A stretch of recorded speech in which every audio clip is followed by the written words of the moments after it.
J'espère que vous allez bien. Si vous voulez bien tourner avec moi dans 2 Pierre, s'il vous plaît. Deuxième épître de Pierre.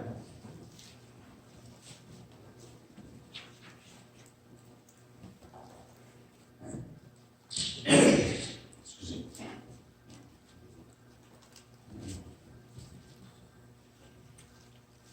Deuxième épître de Pierre, au premier chapitre. Nous allons lire simplement les versets 12 à 15. On a commencé avec ça la semaine passée, mais j'ai partagé sur autre chose. Mais cette semaine, j'aimerais partager ce que Pierre communique avec les fidèles de son temps. À partir du verset 12, nous lisons ceci. Voilà pourquoi je prendrai soin de vous rappeler ces choses, bien que vous les sachiez et que vous soyez affermis dans la vérité présente. Et je regarde comme un devoir, aussi longtemps que je suis dans cette tente, de vous tenir en éveil par des avertissements. Car je sais que je la quitterai subitement, ainsi que le Seigneur Jésus-Christ me l'a fait connaître. Mais j'aurai soin qu'après mon départ, vous puissiez toujours vous souvenir de ces choses. Amen. Seigneur, on te demande encore une fois que, par ton Esprit Saint, que tu puisses communiquer, Seigneur Dieu, ta parole à nos cœurs, et par le doigt de Dieu, que tu puisses l'engraver dans nos cœurs afin qu'on ne l'oublie pas, et qu'on soit fidèle de la mettre en pratique.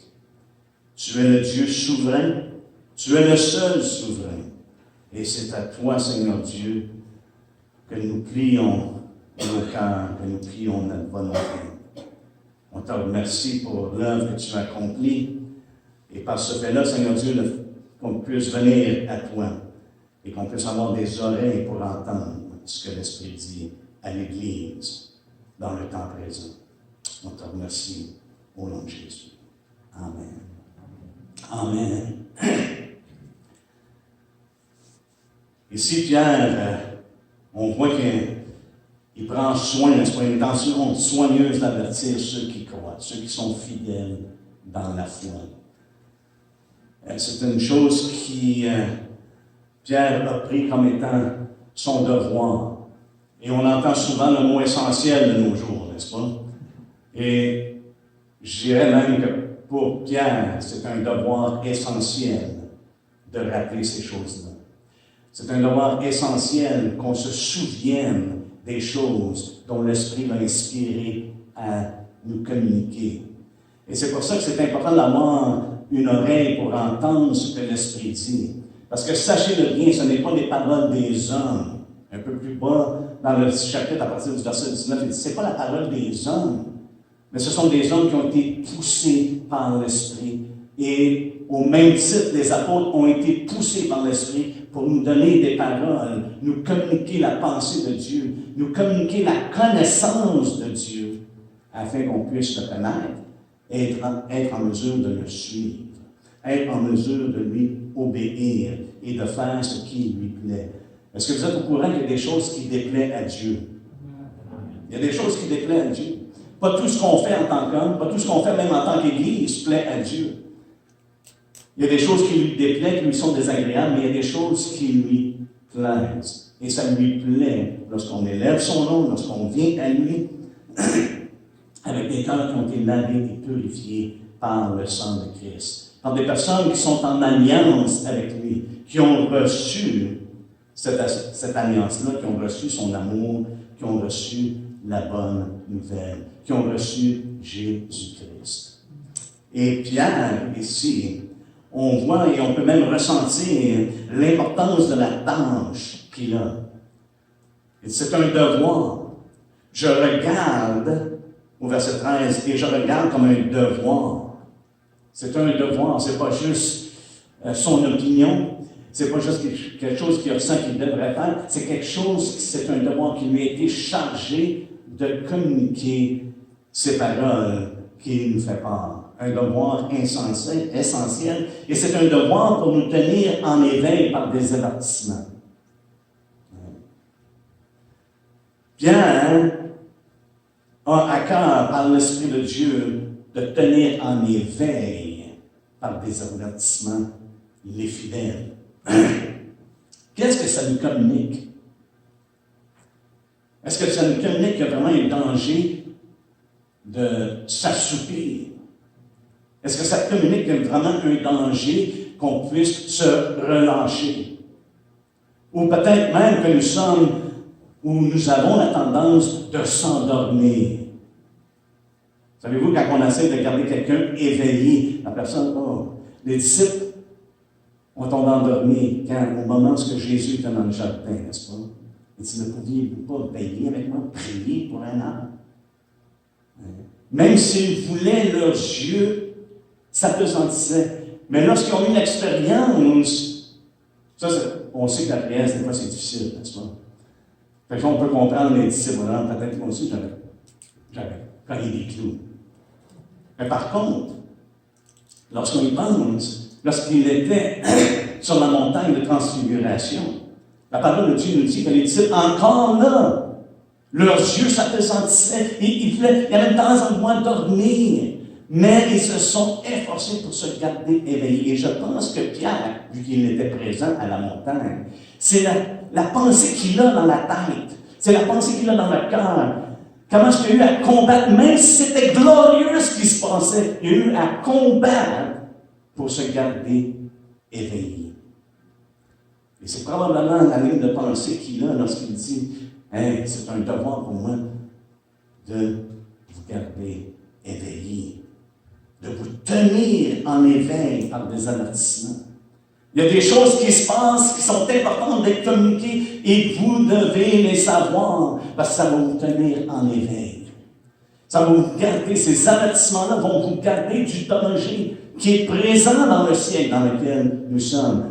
Pierre a parlé de ces choses-là, mais savez-vous quoi, il y a des choses, il y a des dangers dans notre siècle qui sont aussi dangereux.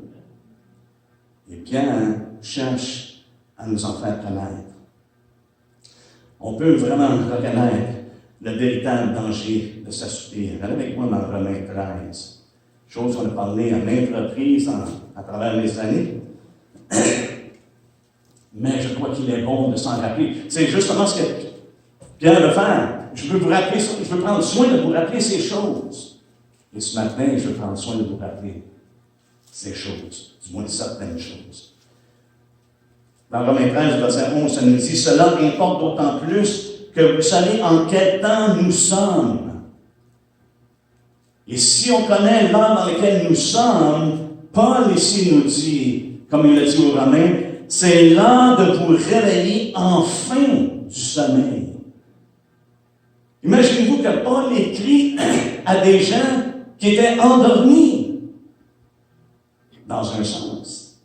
Spirituellement, ils s'étaient assoupis, peut-être même relâchés. Mais il dit, là, c'est le temps, vous savez dans quel temps nous sommes, c'est l'heure de vous réveiller enfin du sommeil. Car maintenant, le salut est plus près de nous que lorsque nous avons cru. Écoutez bien ce que Paul dit.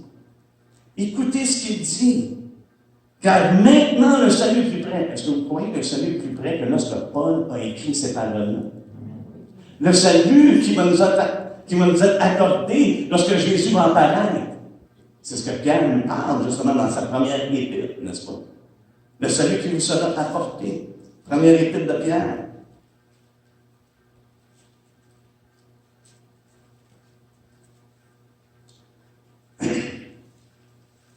Ça nous dit au verset 13, du premier chapitre.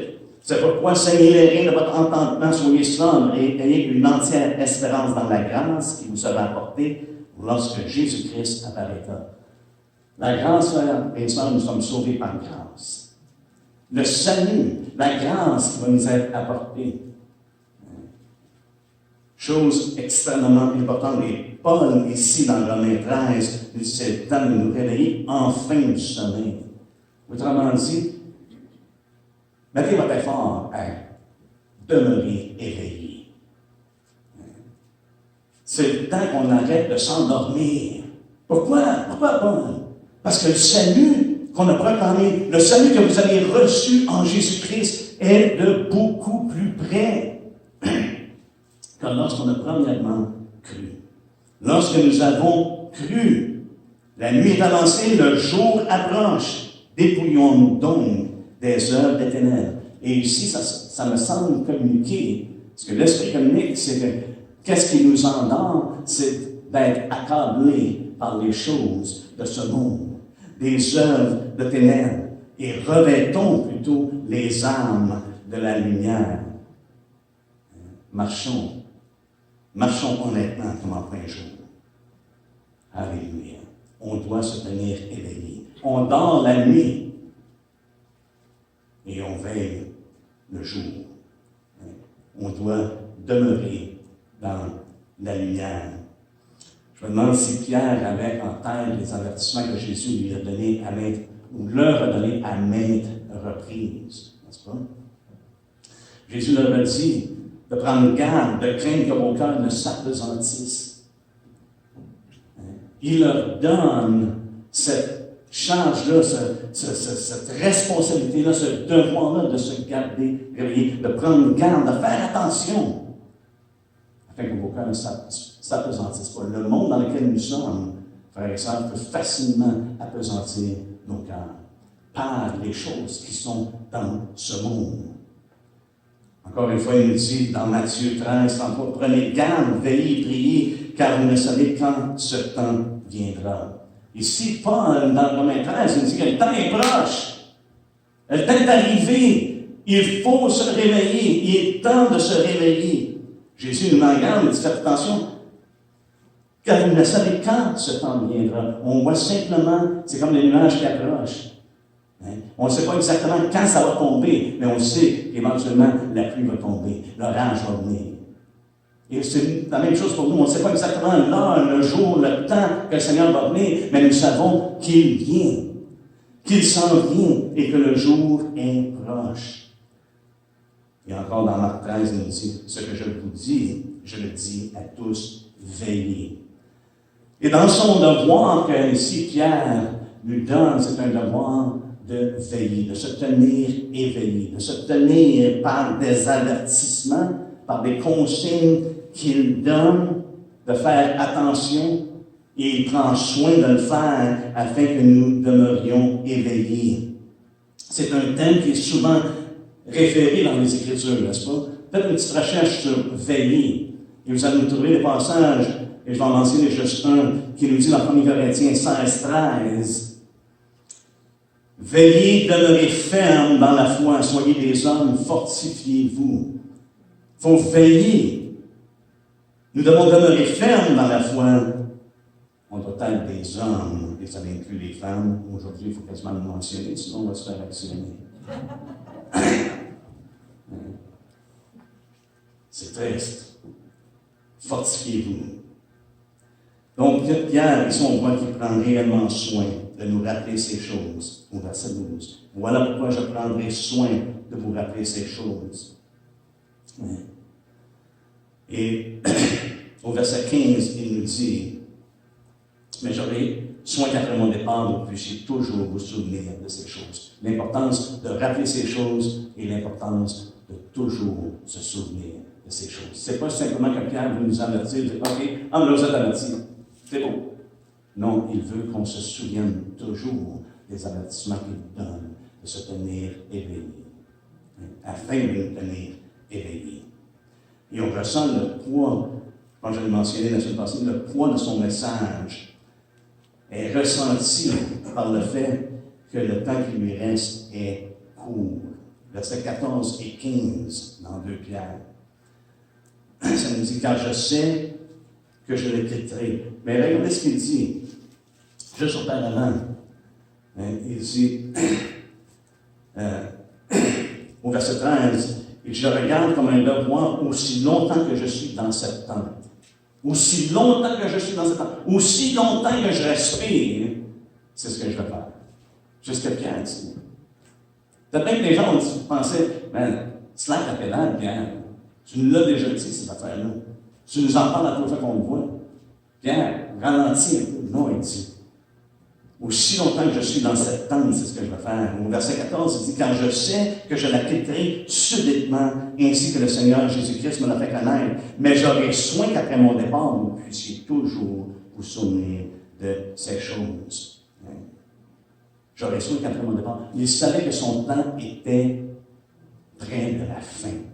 Le Seigneur lui avait montré la manière qu'il allait mourir, et il savait que ce temps-là approchait. Et là, c'est là qu'on voit, je crois, le poids de son message. Ce qu'il nous dit ici, frères et sœurs, c'est extrêmement important. On sait que lorsque les personnes sont sur le point de mourir, ils ne parlent pas du pluie et du beau temps. Ils ne parlent pas de la pluie et du beau temps. Ils parlent des choses qui sont extrêmement sérieuses, des choses qui sont importantes. Des choses vraiment qu'ils ont à cœur afin que les gens entendent ce qu'ils ont à dire dans leur dernier temps.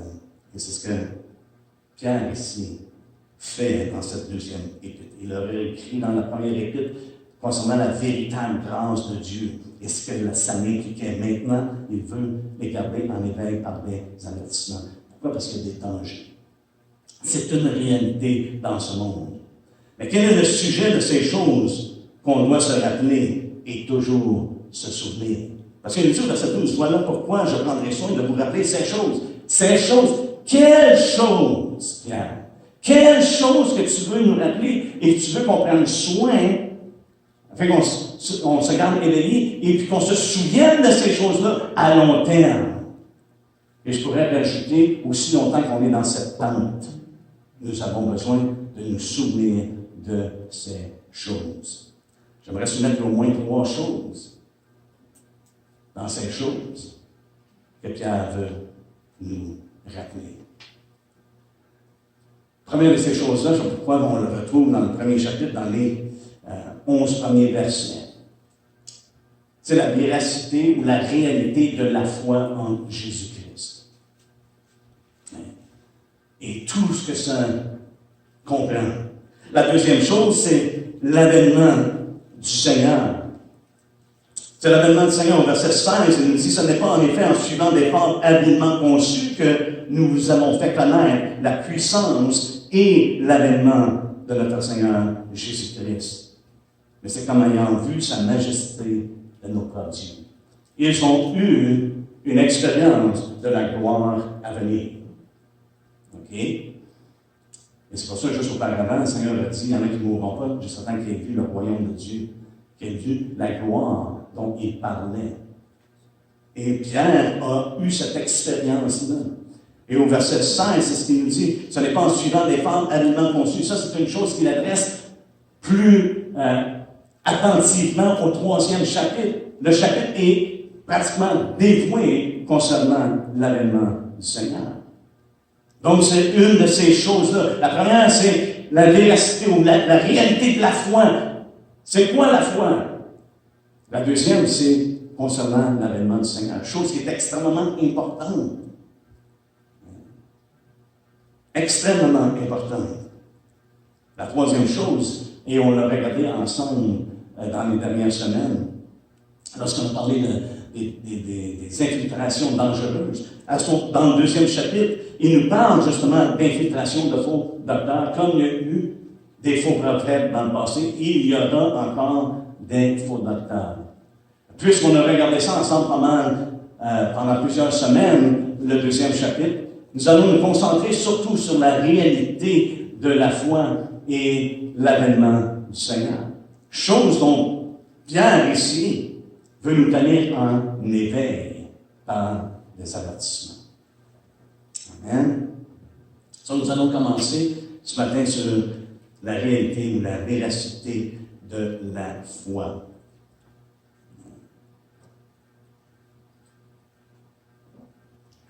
Nous allons lire les premiers versets. Les 4 premiers versets, nous allons lire au premier chapitre de la 2e épître de Pierre. Simon-Pierre, serviteur et apôtre de Jésus-Christ, à ceux qui ont reçu en partage une foi du même prix que la nôtre, par la justice de notre Dieu et du Sauveur Jésus-Christ, que la grâce et la paix vous soient multipliées par la connaissance de Dieu et de Jésus, notre Seigneur. Sa divine puissance nous a donné tout ce qui contribue à la vie et à la piété. On n'a pas besoin de chercher plus loin, frères et sœurs. Nous avons reçu tout ce qui contribue à la vie et à la piété, au moyen de la connaissance de celui qui nous a appelés par sa propre gloire et par sa vertu. Celle-ci nous assure de sa part les plus grandes et les plus précieuses promesses, afin que par elle vous deveniez participants de la nature divine, en fuyant la corruption qui existe dans le monde par la convoitise. Amen. Première chose qu'on voit ici, il écrit à ceux qui ont reçu en partage une foi du même prix que la nôtre. L'Épître est adressée à ces gens-là, à ceux qui ont reçu. Ceux qui ont reçu en partage une foi du même prix. Quel prix dont ils parlent? Quel partage de la foi qu'ils ont reçue? Et souvent, j'aime faire la distinction. Je sais qu'on utilise souvent le mot « accepte ». J'accepte le Seigneur, j'accepte. Et pour ma part, moi, je peux accepter son amour, mais il y a une différence entre l'accepter et la recevoir. Il y a beaucoup de gens qui acceptent que Jésus les aime.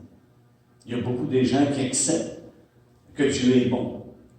Il y a beaucoup de gens qui acceptent bien des choses, que Jésus est mort à la croix pour les péchés du monde. Il y a bien des gens qui acceptent le fait que ceux qui croient en lui auront la vie éternelle. Ils acceptent ces faits-là. Mais de les recevoir, c'est ce qui fait toute la différence. Une personne peut l'accepter mentalement, mais jamais le recevoir intérieurement. Jamais le recevoir dans leur cœur. Et je pense que c'est ce qui fait la différence entre l'évangile qu'on voit dans les Écritures et l'évangile qu'on entend de nos jours. Il y a un évangile qui met un enfant sur accepter les faits de l'évangile. Mais l'évangile que l'on retrouve, c'est toujours basé sur de recevoir Jésus-Christ. Quand vous avez reçu Jésus-Christ, Paul dit aux Colossiens, marchez en lui. Voyez-vous la différence que ça fait? Quand je reçois Jésus-Christ, je reçois également un mandat et une capacité de vivre et de marcher en lui et avec lui dans le monde présent. Mais je peux accepter des faits et puis marcher selon mes propres voies, selon ma propre ligne de pensée. J'accepte ça comme un contrat avec quelqu'un. Voici le contrat, voici ce qui est entendu entre nous. Mais je crois qu'il y a beaucoup de gens qui vont accepter Jésus, qui vont entendre « Je vous ai jamais connu ». Parce que ce que Jésus veut, c'est une relation avec nous. C'est qu'on reçoive l'amour de la vérité. Vraiment, que ça fasse partie de nos vies. Beaucoup de gens disent « Je crois en Jésus ». Mais Jésus leur dit, et Jésus nous dit, de vraiment considérer qu'est-ce que ça veut dire de le recevoir. Allez avec moi dans Luc 14.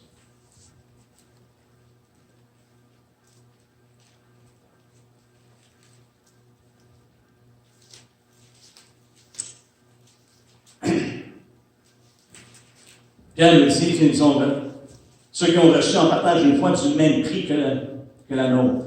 Le prix, frères et sœurs, qui a été payé, c'est ce que Jésus a fait à la croix. C'est notre foi en lui et à son œuvre d'expiation qu'il a accomplie. Le fait que nous puissions maintenant nous approcher de Dieu avec des cœurs purs, une conscience qui est pure, qui est libre, hein? Non pas d'être conscient de nos péchés, mais d'être conscient de son œuvre. D'être conscient de ce qu'il a accompli pour nous. Mais Jésus, le prix également qu'il met pour ceux qui reçoivent, qui le reçoivent, c'est celui-ci. Au verset 25, ça nous dit, chapitre 14 de Luc, « De grandes foules faisaient route avec Jésus, il se retourna et leur dit. » Là, il ne parle pas juste à ses disciples. Il ne parle pas juste à ceux qui l'ont déjà reçu. Il parle à tous ceux à qui il s'adresse, tous ceux qui le suivent pour le moment présent. Il dit, si quelqu'un vient à moi sans me préférer à mon père, à ma mère, ça c'est le prix de la foi, le partage, ce qu'on a reçu. Ce que Pierre nous fait part ici, c'est ce que Pierre a entendu de la part du Seigneur. OK? Qui ont reçu en partage la même foi. Une foi du même prix. Le prix, ça va tout vous coûter. Ça va coûter votre vie. Regardez ce qu'il dit. Sans me préférer à son père, à sa mère, à sa femme, wow, à ses enfants, à ses frères, à ses sœurs, et même à sa propre vie. Il ne peut être mon disciple. Il y en a beaucoup qui ont accepté Jésus, qui acceptent Jésus qui est mort à la croix. Mais il y en a qui l'ont reçu pour le préférer au-dessus de tout.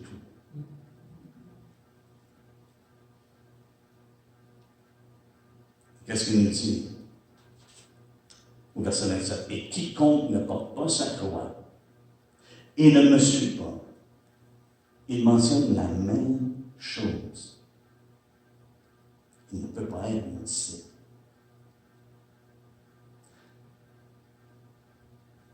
Voyez-vous, on est dans une génération où on a accepté le fait que Christ est mort. Est-ce qu'on l'a reçu? Parce que lorsqu'on le reçoit, frères et sœurs, ça nous amène à aller au-dessus de tout. Ça nous amène à se renoncer à nous-mêmes. Ça nous amène à prendre notre croix. Et c'est sa volonté qui prime au-dessus de tout. Parce que ça nous amène à le suivre. Et je peux vous assurer, frères et sœurs, que Jésus nous mène à accomplir la volonté de Dieu. Pendant qu'on chantait ce matin, il y a deux choses qui m'est venues à l'esprit. Dans un des chants que ça mentionnait, j'ai dit les deux choses les plus difficiles dans ma vie, c'est d'être humble et d'être soumis à la volonté de Christ. Pourquoi? Parce que la tente dans laquelle je vis ne veut pas se soumettre à ces choses-là. La tente dans laquelle je vis est enflée d'orgueil. C'est un combat. C'est un combat. Et ça nous voit lorsqu'on reçoit Jésus et qu'on renonce à nous-mêmes, renonce à vouloir être aidé, renonce à vouloir être estimé et être élevé des hommes, lorsqu'on renonce à nos propres intérêts, lorsqu'on renonce à nos propres lignes de pensée, lorsqu'on renonce de la façon que moi je vois les choses plutôt que comment est-ce que Dieu révèle les choses. Parce que c'est comme ça qu'on devrait voir les choses. Comment est-ce que Dieu les révèle? Et Jésus nous révèle ici, une personne ne peut absolument pas être mon disciple, à moins que ce soit lui qui soit le premier. Et qu'une personne soit prête à calculer le coût. Il donne deux exemples par la suite. Celui qui va bâtir, il dit, calculer. Regardez ce qu'il dit, juste au verset 28.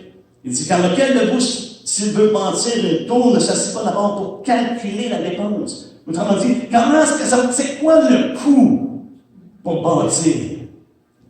Et Jésus dit, calculez le coût, calculez la dépense pour me suivre, pour être mon disciple. Et Pierre partage à ceux qui ont reçu en partage une foi du même prix que la nôtre. Parce que c'est ça la foi du même prix que la nôtre.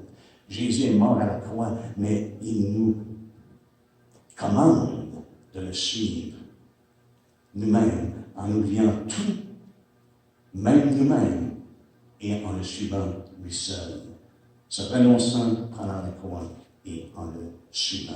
Et c'est pour ça que Pierre nous dit, je vais prendre soin de vous rappeler ces choses, mais c'est adressé à des gens qui ont reçu Jésus-Christ. Je ne dis pas qu'on commet un péché ou un crime lorsqu'on dit, j'ai accepté Jésus. L'accepter, le recevoir. Parce qu'on est rendu, on est tellement habitué de dire, j'ai accepté. Un frère, utilisons les paroles que la parole de Dieu nous dit. Recevez. Recevez l'amour de la vérité. Recevez Jésus-Christ. Changeons notre lingo. Parce que trop souvent, on a témoigné à des gens, tout ce qu'on a été content de faire, c'est de dire, tu t'es accepté Jésus. Et ça, du coup, on ne les a jamais revus. Ils ont accepté, mais on ne les a jamais revus. C'est problématique. Une personne qui reçoit Christ est une personne qui est née de l'Esprit de Dieu. C'est une personne qui est en Christ, est une nouvelle créature. Il n'y a pas d'entre-deux. Ça n'existe pas un évangile qui n'a pas de transformation. C'est un oxymoron. Dieu est dans on pourrait dire, la business de transformer des vies. Il appelle les hommes à lui pour qu'on devienne, comme on l'a entendu ce matin, ses enfants. Il nous a donné la puissance de devenir ses enfants. Comment? Pour ceux qui l'ont reçu. Vous pouvez le vérifier dans Jean 1, 12. N'est-ce pas? À tous ceux qui l'ont reçu, il a donné la puissance de devenir les enfants de Dieu.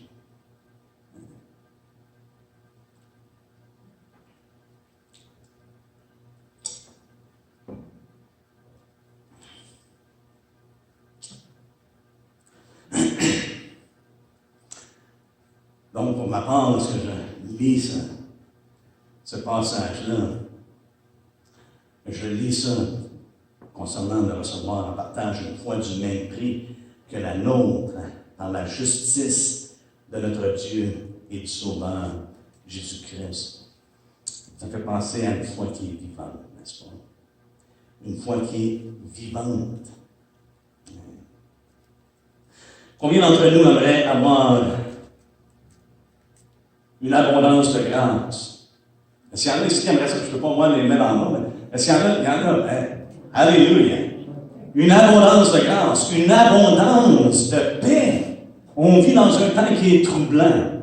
On vit dans un temps, on ne sait pas demain c'est quoi les nouvelles affaires qui vont se passer.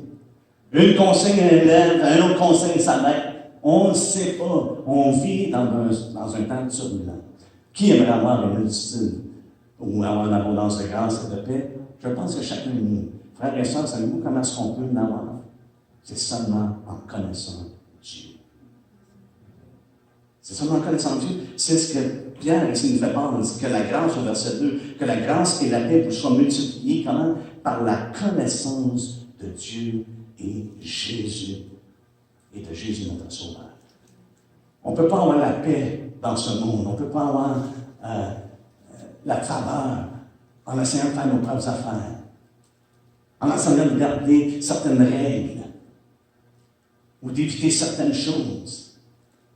La façon qu'on a une abondance ou que la grâce et la paix nous soient multipliées, c'est par la connaissance de Dieu. Pas une connaissance à propos de Dieu, mais la connaissance de Dieu. Cette connaissance-là que Jésus lui-même dit, Père, voici la vie éternelle, c'est qu'ils te connaissent. Et la vie éternelle, ce n'est pas une transaction. La vie éternelle, c'est une connexion, c'est une relation avec le Dieu suprême qui, dans son amour, nous a donné son Fils. C'est ça, la vie éternelle. Et c'est là de recevoir ou d'avoir une grâce qui est multipliée, une paix qui est multipliée, c'est par la connaissance de Dieu. Plus qu'on connaît Dieu, moins que nous sommes troublés. On peut être troublé par des choses, frères et sœurs. On en vit tous des troubles. Mais plus qu'on le connaît, plus qu'on est équipé pour passer à travers et naviguer à travers ces choses-là. Et l'importance, c'est pas de se fier, comme on a entendu la semaine passée, pas se fier sur les hommes, mais se fier sur lui. Apprendre à le connaître de plus en plus. Et savez-vous quoi? Nous allons avoir une éternité. Oh, je pense que la batterie a lâché. Donc, je le mentionnais, si nous voulons avoir une abondance de grâce et de paix, apprenons à connaître Dieu de plus en plus. Laissez-moi vous ajouter quelque chose. La façon qu'on connaît Dieu, ce n'est pas à travers nos expériences, nos feelings. C'est à travers la révélation qu'il nous a donnée à travers Jésus-Christ, son Fils. Dans le passé, Dieu parlait à travers les prophètes, n'est-ce pas? Mais dans les derniers jours, dans les derniers temps, Dieu nous a parlé par son Fils. Et c'est cette révélation-là que nous avons et que Dieu s'est servi d'homme, poussé par l'Esprit de Dieu, afin qu'on ait une parole qui soit, pour ma part, entière pour vivre dans cette vie. Et c'est justement ce que Pierre nous fait part ici. Que cette foi que nous avons reçue en partage, je crois qu'elle est animée par sa divine puissance. C'est une foi que Dieu qui est fondée sur justement sa divine puissance, qui est animée par sa divine puissance. C'est une foi qui, étant animée par sa divine puissance, nous donne tout ce qui contribue à la vie et à la piété. C'est ce qu'il nous dit au 3e verset. Sa divine puissance nous a donné tout ce qui contribue à la vie et à la piété au moyen de quoi? De la connaissance de celui qui nous a appelés. Encore une fois, ce n'est pas de la connaissance de simplement pour connaissance, mais c'est de la connaissance de celui. C'est la connaissance de Jésus-Christ. C'est la connaissance du Père. C'est la connaissance de Dieu. Au moyen de la connaissance de celui qui nous a appelés par sa propre gloire et par sa vertu. Sa divine puissance nous a donné tout ce qui contribue à la vie. Nous étions morts. Maintenant, nous sommes vivants, n'est-ce pas? C'est ce qui contribue à la vie. Et ça fait partie de tout notre être. C'est pas simplement, mais je le reçois, comme j'ai mentionné, où j'accepte certaines choses dans mon esprit, dans ma pensée. Mais vraiment, ça fait toute notre être au complet. Esprit, âme et corps. Mes pensées, mon affection, mes actions sont touchées par la divine puissance qui contribue, qui nous donne tout ce qui contribue à la vie et à la piété. Ça transforme nos vies, ça transforme notre caractère. Et c'est ce que Dieu nous appelle en tant qu'enfants de Dieu. Il nous a appelés qu'on soit semblable à lui, semblable à Jésus-Christ. Paul le dit de cette façon-là dans Galates 4. Il nous dit qu'il priait que Christ soit formé en vous. Christ soit formé, qu'il y ait cette croissance-là, que ce soit une foi qui soit vivante. Et c'est au moyen de la connaissance de Dieu. On doit apprendre à connaître Dieu de plus en plus. Et on le connaît à travers la révélation de sa parole. Donc, il s'adresse à ceux qui ont une foi vivante, il s'adresse aussi à ceux, je dirais, à ceux qui ont une foi ferme. Une foi qui est fondée vraiment dans la parole de Dieu. Pas dans les sentiments, pas dans les émotions, mais une foi qui est fondée dans la parole de Dieu, dans la révélation qu'il nous a donnée. Et je dirais même par l'immesurable révélation de Dieu. Au verset 4, ça nous dit, celle-ci nous assure de sa part les plus grandes et les plus précieuses promesses. Sa gloire et sa vertu nous assurent de sa part les plus grandes et les plus précieuses promesses afin que par elles vous deveniez participants de la nature divine. Comment est-ce qu'on devient participant de la nature divine? C'est lorsqu'on reçoit la parole de Dieu. Lorsqu'on reçoit ses promesses. Elles sont oui et amen en Jésus-Christ. Elles contribuent à la vie, à la piété et elles nous assurent de sa part les plus grandes et les plus précieuses promesses. Quelle assurance! Quelle assurance que nous avons! Parce que Dieu a jugé bon de nous donner une parole certaine. C'est pour nous donner une assurance en lui. Pas pour rien que David a dit, je glorifie Dieu. Je me glorifie en Dieu, en sa parole. Parce que c'est la façon que Dieu a choisi de communiquer avec nous. Et cette parole-là, frères et sœurs, ces promesses-là, nous amènent à devenir participants de la nature divine. Imaginez-vous, sa divine puissance nous donne afin qu'on puisse devenir participants de sa nature divine. Autrement dit, qu'on devienne de plus en plus comme lui. Que ce soit lui qui réside dans nos vies, dans nos cœurs. Que ce soit lui que les gens voient. Que ce soit lui qui dicte mon cœur dans mes pensées, dans mon affection. Affectionnez-vous non pas aux choses de cette terre, mais les choses qui sont dans les cieux. Et que mes actions démontrent l'amour que j'ai envers Dieu et l'amour qui me porte vers les autres. L'amour qui, comme Paul nous dit, nous presse ou nous pousse. Puisqu'il y en a un qui est mort pour tous. Tous donc sont morts. Et maintenant, on ne vit plus pour nous-mêmes, mais on vit pour celui qui est mort pour nous.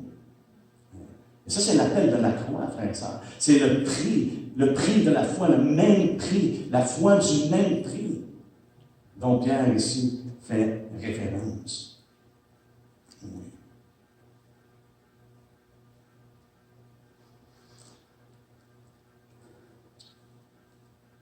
On voit notre foi, elle est, on pourrait dire, démontrée, elle devient plus visible par la relation qu'on a avec le monde dans lequel nous sommes. Ça nous dit, afin que par elle, vous deveniez participants de la nature divine, ma relation avec Dieu et sa vie en moi, son œuvre dans ma vie. Mais il dit, en fuyant la corruption qui existe dans le monde par la convoitise. Et c'est une chose que je réalise de plus en plus. La foi dont la parole de Dieu nous fait part, la foi dont Pierre ici en ce moment nous fait part, la foi que le Seigneur à laquelle il nous invite de marcher avec lui, de venir à sa suite, cette foi-là fait toute une différence avec notre relation avec le monde.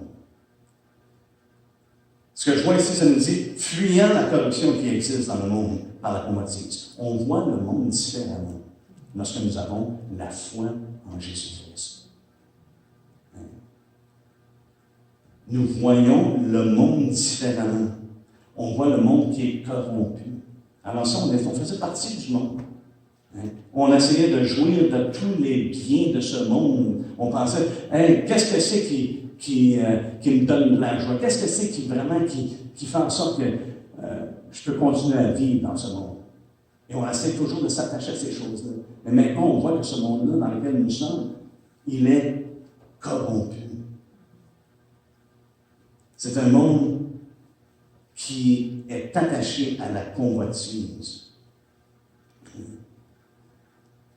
Et la foi en Christ est incompatible avec le monde dans lequel nous sommes. On ne peut pas vivre dans le monde et aimer Dieu. Jean nous dit le monde est hostile à Dieu. Paul nous dit qu'on ne peut pas être soumis à Dieu si vraiment on vit dans la chair, dans la convoitise de la chair. Ici, Pierre nous dit, fuyez, en fuyant la corruption de ce monde. Paul nous dit de ne pas se conformer au siècle présent. Il nous dit également de renoncer à l'impiété et aux convoitises mondaines. Et Jean nous dit de ne pas aimer le monde. N'aimez point le monde, ni les choses qui sont dans le monde. Si quelqu'un aime le monde, l'amour du Père n'est point en lui. On ne peut pas avoir plus clair que ça. On ne peut pas aimer le monde et les choses qui sont dans ce monde et dire « j'aime Dieu ». Et je crois que ça, c'est la foi qu'on en partage, la foi du même prix dont Pierre nous fait part ici. C'est une foi qui est vivante, parce que c'est en relation avec Dieu. Dans sa connexion, c'est une foi qui est ferme, parce qu'elle est fondée sur la révélation que Dieu nous a donnée, et non pas sur mes propres sentiments ou mes propres pensées. Et dans les versets qui suivent, il nous donne un portrait, justement. Ayez déjà tard. il nous donne un portrait. Il donne un portrait d'une foi agissante, une foi active et grandissante. À partir du verset 5 jusqu'au verset, je crois, 7. Ça nous dit à cause de cela même. Faites tous vos efforts pour joindre à votre foi la vertu, une morale excellente, à la vertu la connaissance, à la connaissance la maîtrise de soi, à la maîtrise de soi la patience, à la patience la piété, à la piété l'amitié fraternelle, à l'amitié fraternelle l'amour. Ça, c'est une foi qui est grandissante, une foi qui est agissante dans le cœur d'une personne. Et j'ajouterais, frères et sœurs, avant de terminer, que l'effort fait partie de l'ADN de la foi. Non pas qu'on soit sauvé par nos efforts ou par nos œuvres, mais ça fait partie de l'ADN. Une personne qui a la foi en Dieu, il y a sa divine puissance qui est activée dans le cœur d'une personne, de vouloir connaître Dieu et de vouloir agir et de marcher avec Dieu et d'être participant de sa nature divine. Ça fait partie de l'ADN. Paul dit, on s'efforce. Il s'est efforcé pour donner l'Évangile, il s'est efforcé pour suivre Dieu, il s'est efforcé pour lui être agréable. Ça fait partie de la constitution de la foi en Dieu. Pas pour mériter le salut, mais parce que nous avons obtenu le salut. Paul dit de cette manière, j'ai été crucifié avec Christ et je vis, ce n'est plus moi qui vis, c'est Christ qui vit en moi. Si je vis maintenant dans la chair, je vis dans la foi au Fils de l'homme qui m'a aimé et qui s'est livré lui-même pour moi. C'est plus moi qui vis, maintenant je vis pour lui. Un est mort pour tous, maintenant tous sont morts et nous ne vivons plus pour nous-mêmes, mais nous vivons pour lui. Et c'est une foi qui est bien fournie, qui porte du fruit. Ici, en français, ça nous dit, à cause de cela même, faites tous vos efforts pour joindre à votre foi. En anglais, ça dit, ajouter à votre foi. Autrement dit, la foi des Écritures, dont Pierre ici nous fait part, cette foi du même prix ne demeure pas seulement une profession sans évidence. On fait juste voir ici au verset 8 comment les termes que Pierre utilise. Regardez ce qu'il dit, car si ces choses sont en vous, et ils sont avec abondance, ça porte fruit. La foi porte fruit. Elles ne vous laisseront point oisifs ni stériles pour la connaissance de notre Seigneur Jésus-Christ.